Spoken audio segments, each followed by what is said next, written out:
کو ذمہ دار نہیں بنایا۔ یہ مسجد کے متولی کس کو ہونا چاہیے؟ یہ نہیں، اس سب میں کمی بیشی ہوتی ہے۔ جیسے ہمارے آقا صلی اللہ علیہ وسلم نے مسجد نبوی بنوائی تو ذمہ دار کون بنے تھے؟ ہمارے آقا خود ذمہ دار تھے۔ سمجھ میں آ رہی ہے؟ یہ بات جو ہے آپ سبھی لوگوں کو معلوم رہنا چاہیے، اسی میں چوک ہو جاتی ہے۔ سمجھ میں آ رہی ہے؟ اسی میں چوک ہو جاتی ہے کہ علماء جو ہے ان چیزوں کو بیچارے لوگ تھوڑا درگزر کر دیتے ہیں، اور جو نااہل ہوتے ہیں تو نااہلوں کو مسجد کے متولی بنایا جاتا ہے، جس بنا پر یہ ساری چیزیں، یہ سارا عمل میں خلط ملط ہونا شروع ہو گیا۔ کیونکہ مسجد کو جیسے جاہلوں کے پاس یہ حکومت مسجد کے متولی جاہلوں کو بنایا گیا، جب سے یہ ساری کمیاں شروع ہو گئی۔ ورنہ مسجد صرف یہ چیز نہیں ہے کہ مسجد میں صرف نماز ہو، مسجد میں بند کر دو، نماز کے علاوہ مسجد کھلی نہیں رہ سکتی ہے۔ مسجد تو اسلام کے احکام جو ہے، اللہ کے احکام کو رعایت کیا جاتا ہے۔ مسجد میں ساری باتیں ہوتی ہے، مشورہ ہوتا ہے۔ مسجد سے پورے دنیا میں بات پھیلی، پورے دنیا میں مسجد نبوی سے بات پھیلی نا۔ یہ جہاد کے بارے میں بات ہوئی تو کہاں پہ بات ہوئی؟ جہاد کرنا ہوگا کہاں پہ بات ہوئی؟ مشورہ کہاں ہوا؟ لیکن آج جاہل ان پڑھ گنوان لوگ متولی ہونے کی وجہ سے اگر کہیں کوئی احتجاج کے بارے میں مسجد میں مشورہ کیا جائے تو فوراً متولی صاحب جو منع کر لیتے ہیں، اس کی یہ جہالت ہے۔ متولی صاحب منع کر دیتے ہیں، احتجاج نہیں ہے، نہیں کر سکتے ہیں۔ یہ عالم لوگوں کے اندر نا اتفاقی زیادہ ہے، اس طرح کے جملے استعمال کرتے ہیں۔ یہ جملہ کیوں استعمال کرتے ہیں؟ اس لیے کہ ان کو حق دیا گیا۔ اگر اس جگہ پہ اس جاہل گنوار متولی کے جگہ پہ کوئی عالم متولی ہوتے تو یہ بات نہیں ہوتی۔ پھر جس طرح سے سلسلہ چل رہا تھا اسی طرح سے چلتا آتا، آج تک چلتا۔ ایک گاؤں میں 2-4 مسجد بن جاتی جامع مسجد، جبکہ جامع مسجد ایک ہونی چاہیے، سب کی خبر بھی مل جائے اور کیا کام ہے کیا نہیں ہے۔ یہ اسلام کا دستور ہے، یہ کیا کام کرنا ہے یا کوئی بات آگے کس طرح سے ہم لوگوں کو رہنا ہے، گاؤں والوں کو امام سے حکم جاری کریں گے، پھر سب کوئی اس کو فالو کریں گے، اس کو مانیں گے، سب عمل کریں گے، ایسا ہوتا ہے۔ لیکن آج امام کی کوئی حیثیت نہیں، امام کو متولی کے مطابق بات کرنی پڑتی ہے۔ متولی صاحب کہہ دیں گے اسی طرح سے بات کریں گے کون؟ امام صاحب۔ متولی صاحب سود خور ہے تو سود کے خلاف نہیں بول سکتے امام۔ متولی بے ایمان ہے تو بے ایمانی جھوٹ کے خلاف نہیں بول سکتے امام صاحب۔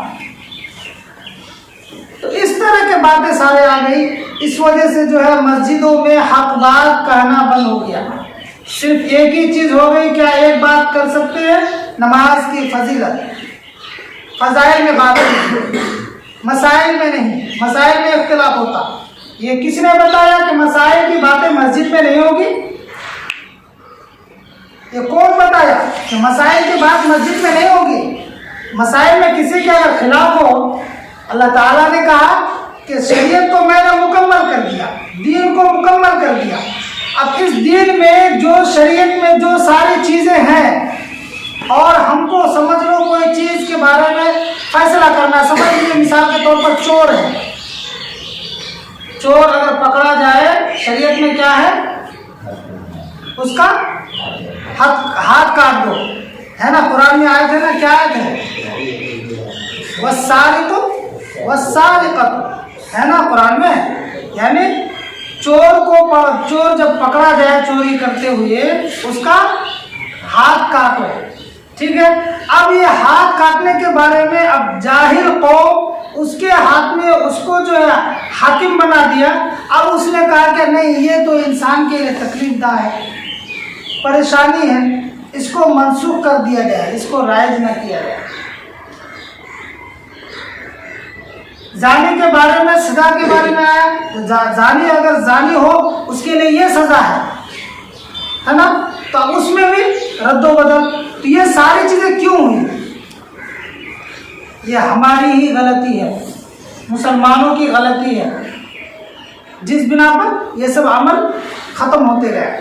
تو بہرحال اب یہ سزا اگر دے اور یہ سزا کو اگر کوئی کسی کو سمجھ میں نہ آئے تو کیا کریں گے؟ یہ شریعت کو بدل دیں گے؟ بولیے، بدلیں گے؟ نہیں. تمہارے سمجھ میں آئے یا نہ آئے، تمہارے دماغ میں اٹے یا نہ اٹے، لیکن شریعت اپنے جگہ پہ اٹل رہے. جو شریعت ہے تو وہ ہے، لیکن اسی طرح سے اب اس شریعت میں رد و بدل نہیں کی جائے گی. اب قوم نے بہت سارے رد و بدل کر دیا ہے، پتہ نہیں چل رہا ہے، بہت ساری چیزوں میں رد و بدل کیا ہے. اسی لیے طلبا، تم لوگ خاص کر کے اصل میں جو ہے تم لوگ دین کے داعی ہو. نہ کوئی غلط چیز کو شریعت میں آنے دو گے، نہ کوئی دین کی باتوں کو باہر نکلنے دو گے. یہ کس کا کام ہے؟ اہل علم کا کام ہے. لیکن اہل علم اگر کمزور ہو جائے، علم کے اعتبار سے بھی کمزور، عمل کے اعتبار سے بھی کمزور، اور جہلاؤں کے حکومت میں رہ کر کے یہ عالم صحیح بات نہیں کر پاتے ہیں، ایسا عالم بننے کی ضرورت نہیں ہے. نہیں کرنی ہے ہمیں امامت، نہیں کرنی ہے امامت، لیکن حق بات کہتے رہیں گے، رکھو یا نہ رکھو. تو یہ ساری چیزیں کب آپ کے اندر آئے گی؟ جب آپ صحیح ڈھنگ سے پڑھیں گے، جب آپ ابھی سے عمل کریں گے تبھی. اگر آپ ابھی سے عمل کریں گے، آپ کا کپڑا نہیں صحیح رہے گا، دوسرے کا عمل کریں گے. آپ کا لباس، دوسرے کا عمل، دوسرے کا طریقہ. آپ کا سر کا بال کا کٹنگ، دوسرے کا عمل، دوسرے کا طریقہ. تو پھر آپ کیا کریں گے؟ گھر جائیں گے تو ظاہر سی بات ہے کہ آپ دوسروں کی بات کے مطابق چلیں گے.